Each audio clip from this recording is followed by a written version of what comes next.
I've watched a few of your sets, really incredible stuff. And the one that really comes to mind is your circle set, where you were actually backed by, I think it was a 40-piece live orchestra as you were playing, which was just incredible to me. Could you talk a little bit about, number one, that performance? And then secondly, what's your creative process for something like that? So we did actually a whole tour with the orchestra, Mhm.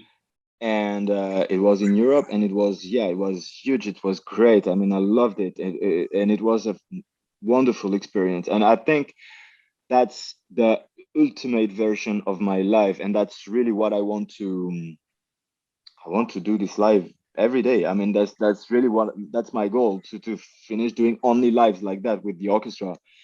And I had the idea for a long time, but of course, it costs a lot of money to produce. So you need to bring enough people in the crowd to make it happen, right? So that's reality, unfortunately. But yeah, I mean, how did I do that? I mean, I always compose in my own tracks with classical parts. So there are violins already, there are woodwinds, there are brass. There is already all that kind of things in my tracks. So I just had to write it down to give them that. I mean, for me, it was exactly the same as the keyboard electronic balance. Exactly the same.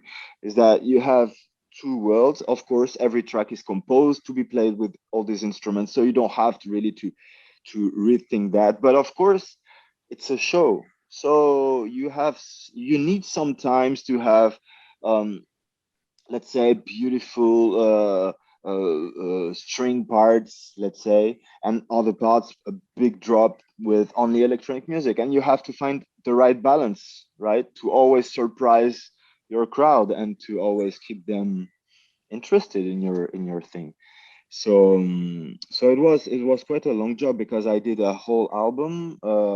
It took me one year and a half or something like that to compose, and then it took me maybe 6 months to write the show and organize the rehearsals and everything, and then finally do this tour.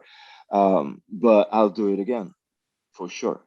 I'm actually working on it, so I'm excited. I really can't wait because you know what's the a little bit frustrating with that kind of show is that once you wrote it, you have to go for it. You're not gonna change everything, you know, because it would imply so many changes. I mean, when I play by my own, I can just decide to change something. But when you have this whole orchestra behind you, you have to write down everything again. So that's quite a mess. So now that I had the experience of the first tour, I'm writing new things with this experience. So I really can't wait to have the second version of the orchestra coming.